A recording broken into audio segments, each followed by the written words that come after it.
Hello, welcome everyone. This is Amy, the Mystic Rose Tarot. Um, so I haven't done a VR in quite some time, and there's always a few VRs that are floating out there in the community, and there was one that I thought um, uh, a tarot collector did, and I searched online, and it wasn't quite what I was thinking of.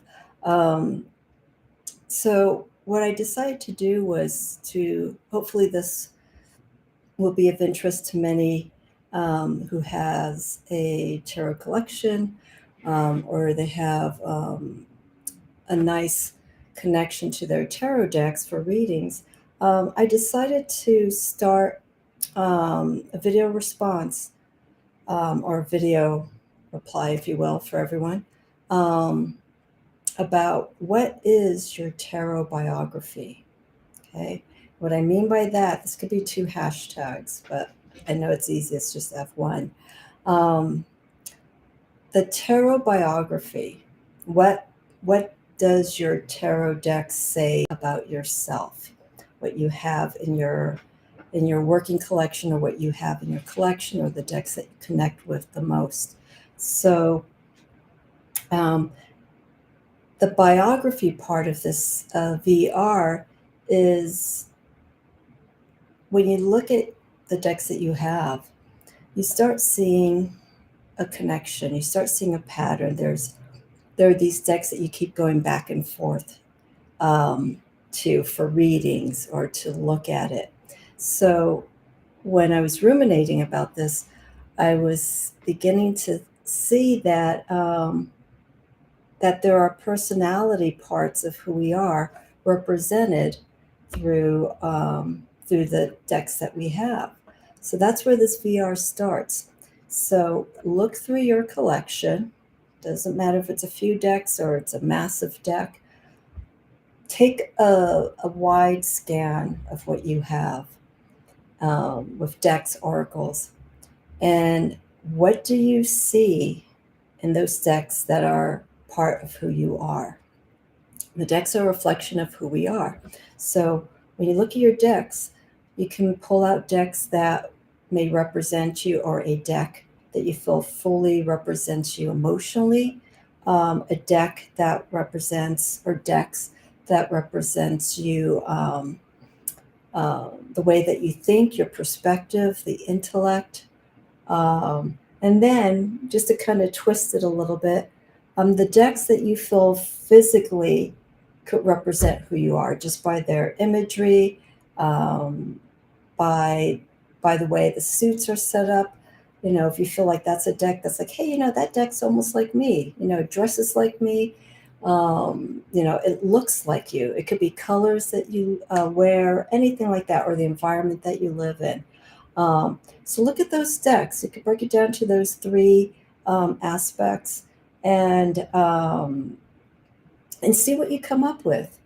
Um, it's almost like the tree of life. When you break down the tree of life, we have the head, we have the crown, and we also have the root. And that's where our body is broken up into. We start here at the crown, we go through the chakras, the seven chakras, the 10 sephiroths. Um, I'm going to show you the back of this here. This is from the Guild Tarot. This is the crown. This could be our shoulders, our heart, solar plexus, and then our lower body, the lower conscious self, the upper conscious. So physically, you could break down these tarot decks to certain attributes to represent who you are, your personality. So I hope that makes sense. I put it a little bit more clearer in the description, but I hope some of you will try this tarot VR. I think it's fun and also a little bit insightful. You learn a little bit about yourself through the tarot. So that's a tarot biography. It could be hashtag what is your tarot biography, or hashtag what do your tarot decks say about you.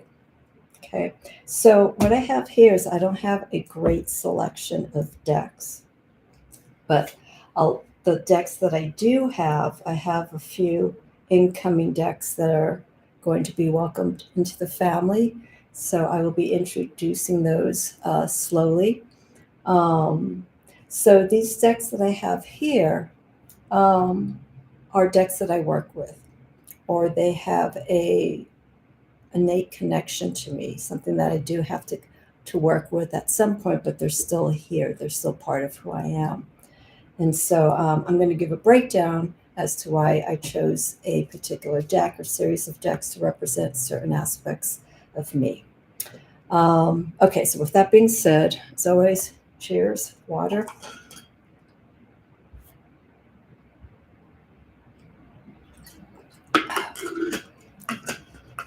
Okay, so,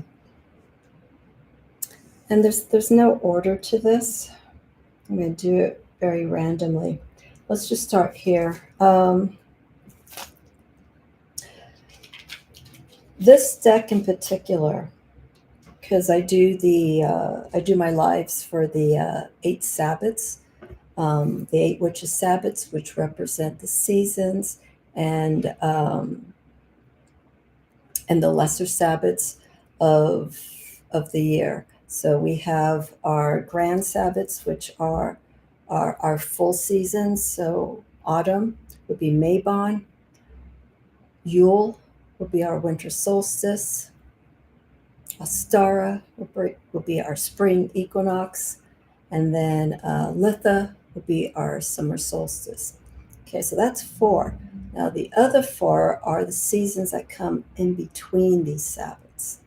Okay, and we just had Lammas, which is August 1st. I'm not doing this in order, as you can see. And then we have Samhain, the New Year's of those who practice witchcraft or Wiccan and pagan practices and beliefs. Samhain. Then we have Imbolc, which is February 1st. And then we have Beltane, May 1st. So a lot of these start at the beginning of each month to usher in the transition from one season into the next. So those are the 8 Sabbats. So the reason why I mentioned these is these 2 decks that I have here. I'm not going to do a walkthrough because this would be extremely long. These 2 decks that I have here are part of my practice, metaphysical practice. And I use these for my Sabbat readings, the live readings, and also personal readings for the seasons.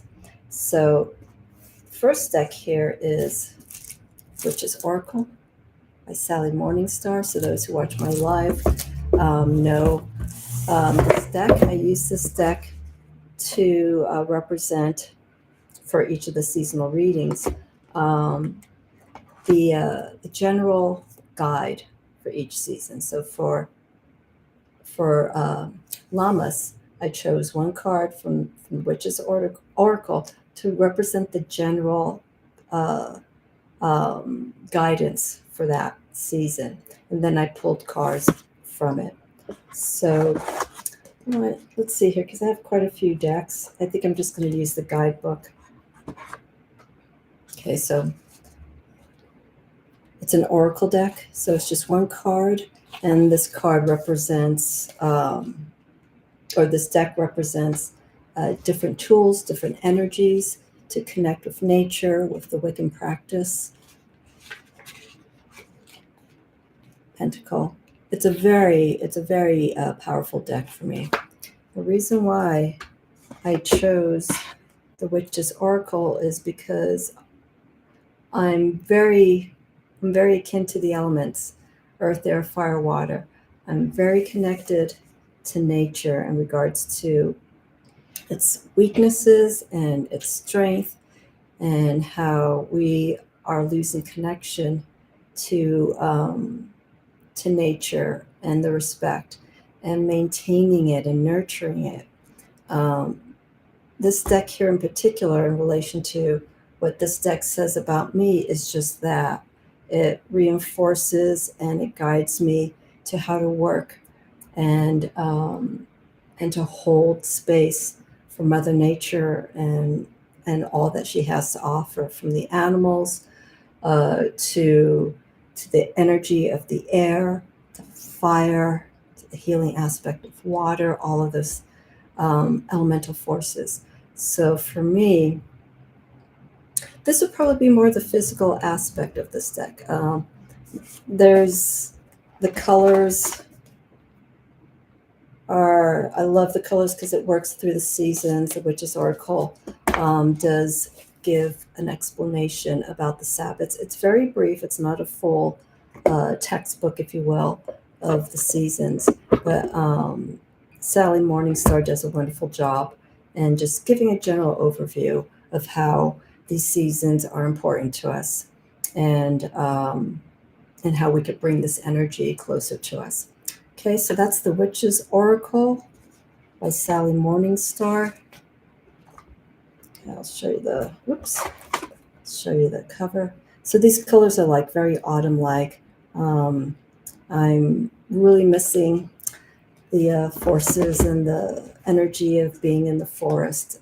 I miss it very much. So to have this deck here is good. It helps me to get connected to that earthy element of being in that foresty environment, magical environment. Okay, so Witch's Oracle. Okay, the other deck, which is almost like the twin sister for the Witch's Oracle in relation to what the tarot decks say about me, my tarot biography, is The Witch's Wisdom by Phyllis Carrot. And Daniel Barlow is the woman who illustrated it. Now, what's interesting about this deck here, just about 2 days ago, the creator, Phyllis Carrot, made an announcement that the Witch's Wisdom is no longer going to be printed. So if you have this deck, and this is the reason why I'm showing this deck, because it's being out of print, but it just makes me embrace it more. The Witch's Wisdom came out the week of Halloween, of Samhain. I think the release date was October 31st, and that was 2022, so it's right, during the pandemic. And I was looking for a deck to, truth be told, I was looking for a deck to bring in the energy of Samhain, but there are quite a few Halloween decks. There are some that were more on the cuter side, some where the imagery just, I don't know, didn't really work with me.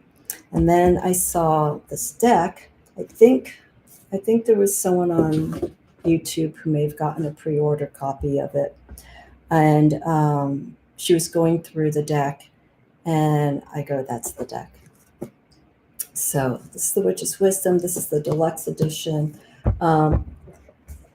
It's all nature, hands down. But there's a spiritual influence that comes through this deck. Not that the Witch's Oracle doesn't have it. The Witch's Oracle is just really direct. It has the one image, it has the keyword, and you use that oracle as the guide. Here, I think I have this in order. Let's see here. Do I have it or not? I do not. Okay. I have it in order. Okay, through the major arcana. So here, with the Witch's Wisdom, Phyllis goes through how to do the magic with nature through the decks. And so we have here the world. And a lot of the decks that I have here are non-system decks, just to let you know. They don't follow RWS. There's no direct Marseille influence. There may be some Doth inspiration with maybe a few of the decks that I have here, but not heavily. This deck shows how we can spiritually connect with nature. And we have the Priestess here, just to show. The artwork against Daniel Barlow. This card kept coming up for quite some time, about a year after I got this deck. And I probably connect with this card, one of the few cards. I connect with all of them, but this one in particular, this is the Wisdom Keeper. This kind of reminds me of my feline companion, Spirit, um, out here in the plains. So I feel like this is where I am right now, here in the desert. But the the energy and the connection that I have with this deck is very nice. Sometimes, when I work with decks too much, I do need to take that break, and I feel like there is that point where I can um, respectfully step away from these decks and not feel like I'm ignoring them, but feeling like I have enough information that I need from them. So the witch's wisdom is all elemental. So we have the fire, earth, air, water. Some of my decks lean in that direction, and that's what helps me um, again connect with this aspect of who I am, with staying close to the land, close to home, close to Mother Nature as much as I can. Uh, but here with the witch's wisdom, this here, you can see some of the cards there. This shows me how to use the magic. And there, in the guidebook, it does make reference to the major archetypes because the names are different for the major archetypes. Um, Shaman represents a different aspect of one of the archetypes in RWS. So the guidebook can be of help if someone is new and they want to work with this deck. Uh, and I have it earmarked here. Okay, so you can see right here, it shows the difference of the major arcana placement. So we would have um, the Fool as the world, the Magician for initiation. Initiation and the World are part of the cards here with the Witch's Wisdom. So bless Phyllis Carrot for creating this deck. She is a high priestess, um, Wiccan practitioner. She is also involved in law, but I think the law involves more of environmental law and I believe women's rights. So you could feel not so much the legal aspect, but there's definitely this connection to feminine energy in this deck as well as masculine. So, Witch's Wisdom, that is a great part of this tarot biography for who I am, connecting to nature and to earth. So I'm grateful for both of those decks. I can use them. I can work with them hand in hand. The imagery is a little bit different, but that's not what I'm working with when it comes to the Witch's Oracle or Witch's Wisdom. Okay, so let me move along. Okay, emotionally, what decks would represent me or what deck would represent me emotionally? When the pandemic started, every nuance of everyone's human soul was kind of was challenged, and so um, strumming through YouTube, scrolling through YouTube, I saw this particular deck. I don't know. I feel the need to shuffle it, so I'm shuffling it. And it just hit me right there. It's like I feel this is a very nurturing deck. That it's something that I feel like I needed to have. So the deck that I have here is, I'm not going to be showing the cases or anything. Some are in their packaging, some are not. This one, I took the packaging. It's in a different room. So this deck is the Dreams of Gaia. And so this is a deck, also works with the elements. Here's for swords. This deck, I would really like to see more people connect with it. It's not a new deck or anything. It's a deck that holds. It feels like for me, this deck reads me as feminine energy. It heals, it softens. Um, some of the directness that we see with the wands, the cups, the swords, and the pentacles, because they're broken down elementally.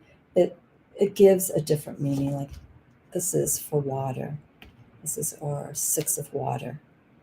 Okay, so six of cups, we would see obviously a different interpretation, but it takes that energy and it personifies it, and it puts it into what's revealing inside. Um, Also spiritually, Queen of Fire.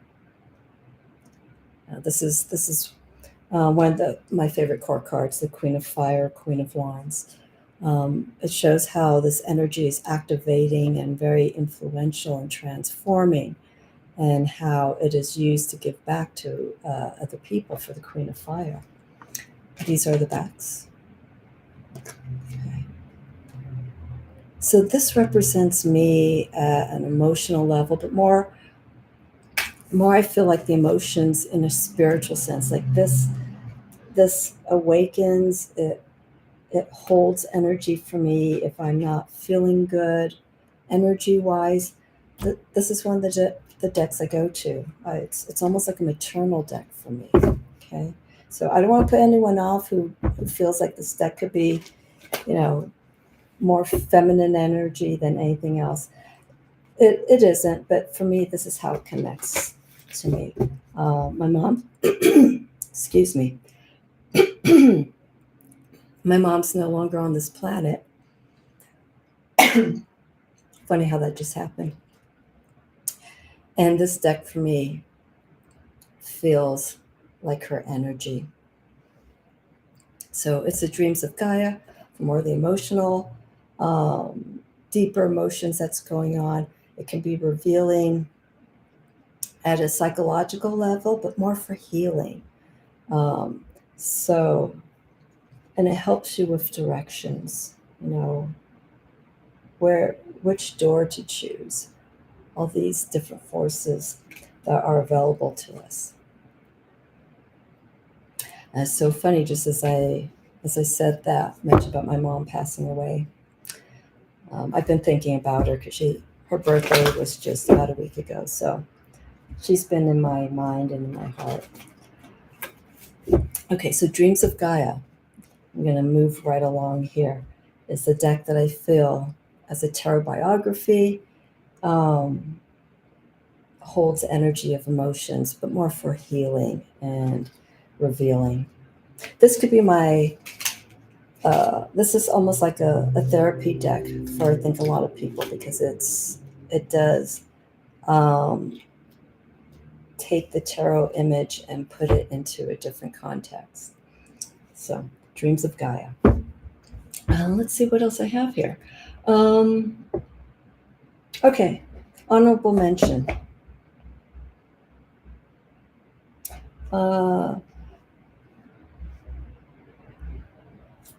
The Wild Unknown Animal Spirit deck, because I love animals. These were the last two two cards that I pulled from this deck. Okay. I'm still on the fence about Kim Kranz's The Wild Unknown Tarot as a standalone deck. I've been seeing the pocket version, and I think visually it would be nice to work with the smaller version of that deck, because of the way she works with the pen and the ink and the paint, and everything's black and white with just some color splashed into it. Here's one that's just straight color, the hyena. The backs are very straightforward. Here's the dolphin. So this is me, because I've been around animals since I was a young child, and so there is that love for animals in a great way for me. Looking for a deck primarily holds animal energy. This is the first deck that came to me. It's very simple, and I don't need a big landscape with animals and whatnot to help me do readings. born. Um, Tarot deck for readings is pretty simple. It's very straightforward.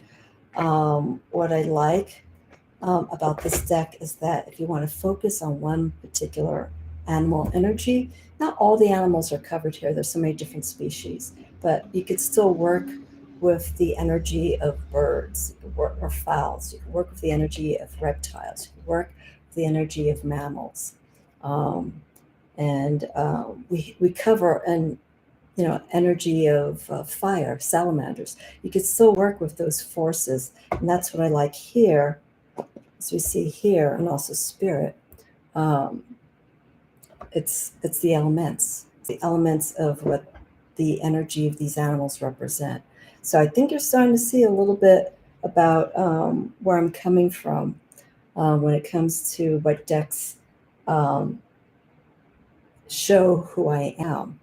And so it's the energy, and I always use that word, and I will not stop using that word because it's part of my vocabulary as a practitioner. I am energy based, so when I work with decks, I got to feel that energy. The imagery is part of it, but ultimately it's how you feel down the line. um, and we're going to change. People move their decks around.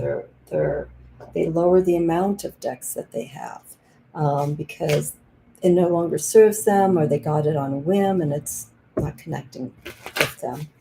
Okay, so that's another growing process of having a tarot collection, or decks that you work with. You're moving them in and out. You're letting go. You're retiring decks. I have 2 decks that I've retired, and I may have a third one coming in too, because I feel that the journey of those decks took me where I needed to be.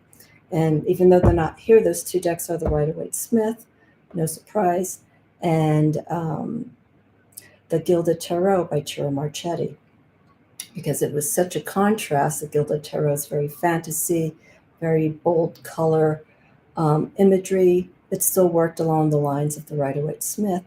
Um, it was a complete turnaround for me to work with the Gilded Tarot, because I feel like I grew out of the Rider-Waite-Smith and I wanted to move on to something else. Okay, so the other deck that I have here, Connecting to Nature. It's the deck I've been working with this summer, is the Vision Quest, just hands down. It brings in Native American influences, um,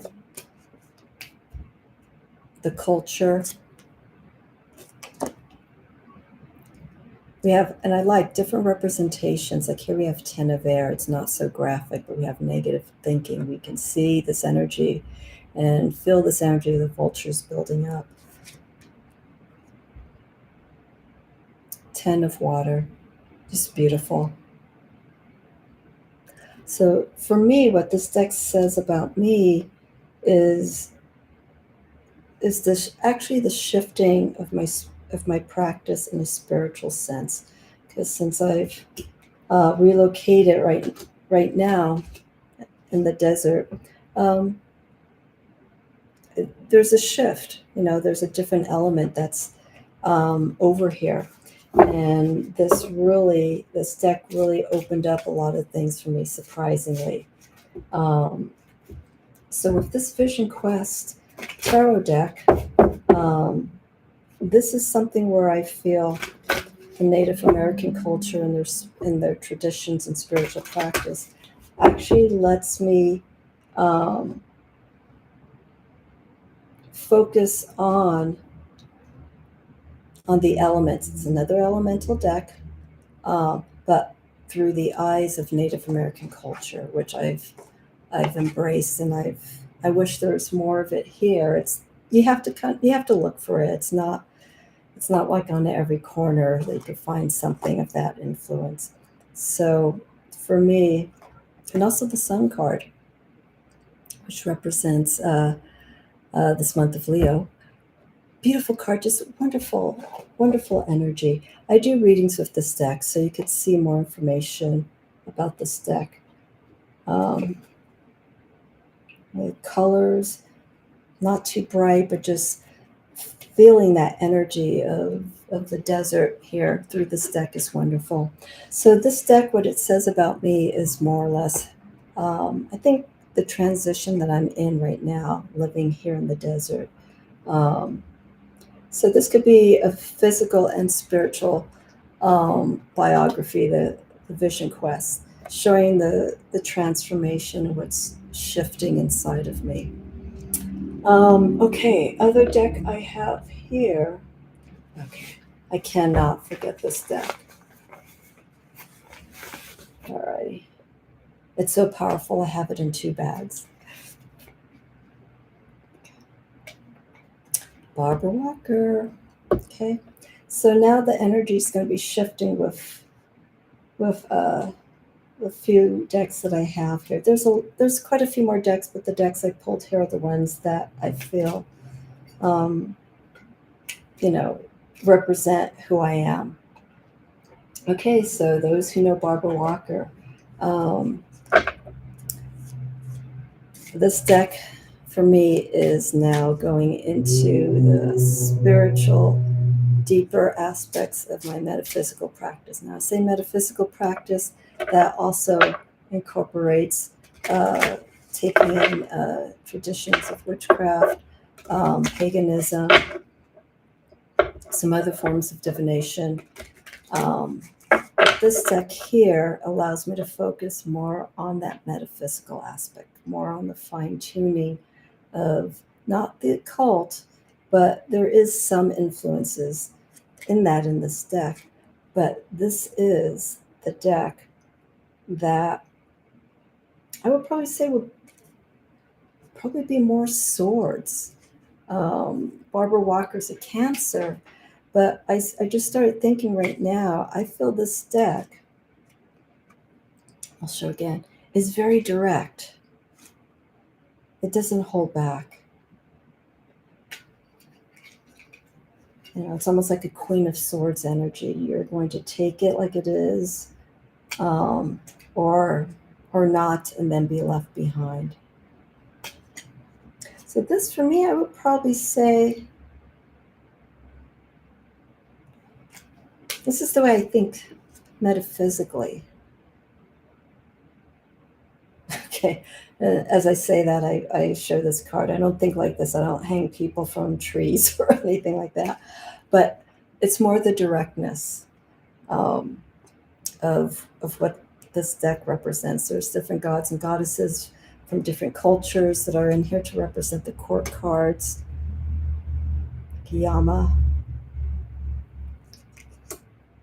But we see a beautiful rendition that brings in some of the darker aspects of a practice that needs to be revealed. And this deck I used extensively when I first got it, and it's coming back in rotation because I took it um, out of my decks to read for the summer because I don't feel it holds summer energy.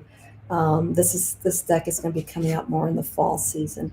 So, Barbara Walker, this is more of the directness. Um, there is psychology in this. You have to really look at these cards. It's not a card. It's not a deck that you pull out and you can read it like that. There's underlying meanings, but what I like about it is that it just gets right to the root of what's going on, and so you have to be prepared to work with this deck. Make sure you have um, you're ready to be fed what the cards have to say. And so this deck I like to use as I really need to know what's going on, what is happening, you know right there, right in front. So Barbara Walker Tarot, um, psychology, direct, probably more of the way the deck connects to me in a mental level. It does spiritually, but it really awakens the psyche for me. Okay, so that's the Barbara Walker Tarot. Okay, and then the other one here, of course, the Guild Tarot. Okay, The Guild Tarot is the deck now that is changing what's going on with my practice. And I got this around October of last year, or the year before. I think it was October last year. So this is the second printing. So what does the Guild Tarot say about me? It shows more of the deeper subconscious work that I can do with this deck for me and for other people. Okay. And it's very simple, very straightforward.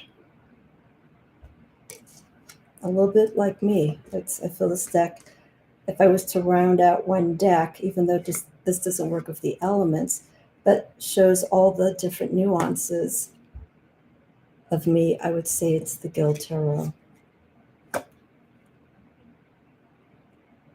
Simple, beautiful imagery, but still very profound. You have to slow down, like the Barbara Walker. You have to slow down and spend time and look at the imagery, look at the environment. Spend time to get to know what's happening with that deck. So in a sense, that's almost like me. Spend time to get to know the person that you're interested about. There's a curiosity that's coming out of you for this deck or for this person. So spend the time and see what it has to say to you. So the Guild Tarot right up there. So that would be more the deeper subconscious part of who I am. I'm not saying get the deck and you'll know about all my subconscious work, but it delivers the message very, very nicely. And because it incorporates the Tree of Life system, this is the deck that I will be working with to delve more into that. I wanted to work on the deck immediately.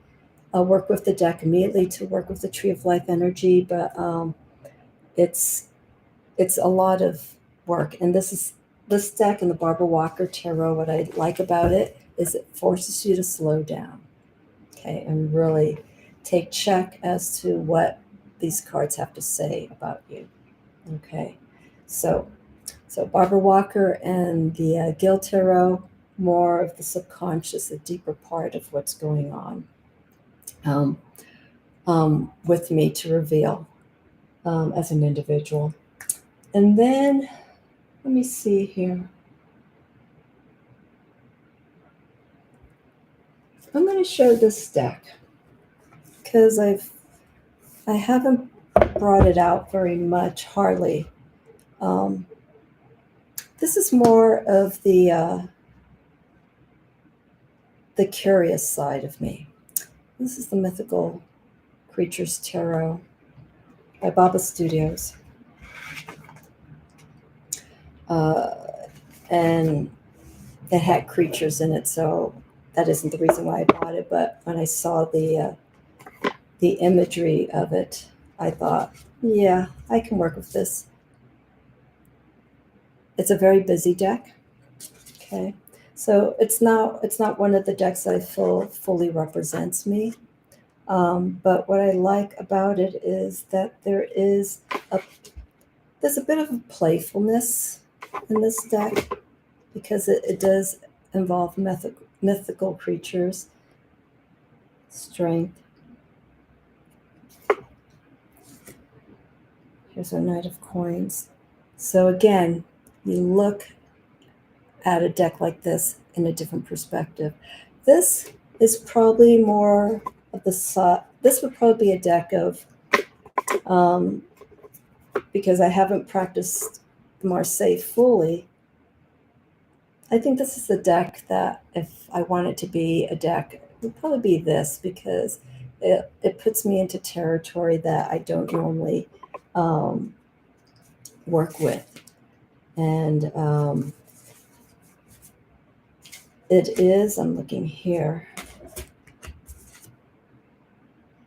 a lot to read, but again, you can read this deck more with the Marseille influence from it. It's very ornate. It's beautiful. This deck would probably physically be what it would like to look like. Beautiful borders. This is all what's going on inside. It's an interesting deck. Can't really put my finger on, but this is a deck that the mythical creatures that I probably would like to be, you know, in a play-like situation. So those are a few of the decks that I have here that I feel represents a biography of who I am, you know, emotionally, um, my perception on things, how I see things, also the conscious, subconscious side.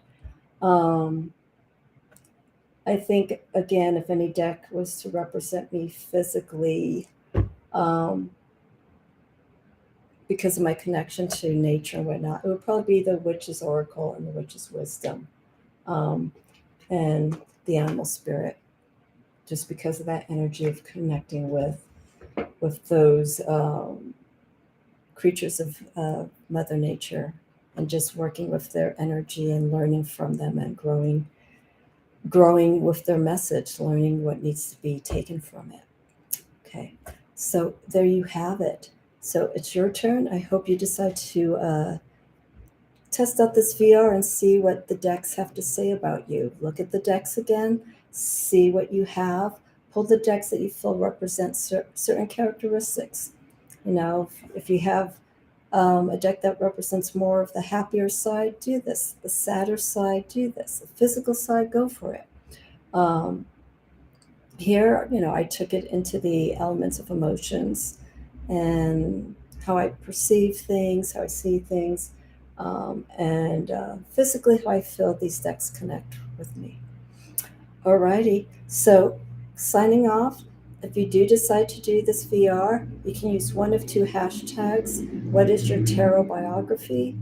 Or hashtag what does your tarot deck say about you? That's a little bit longer, but whichever ones work, if you want to put both of those together, feel free to do so.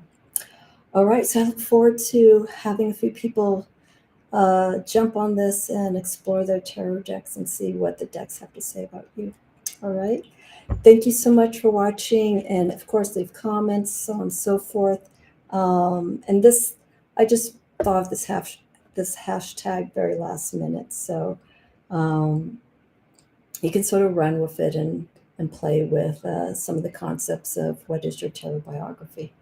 All right. I will see you all again soon. Again, thank you for the support. Let people know about this channel. Um, Tap the notification button and feel free to subscribe. Okay, I will see you all again soon.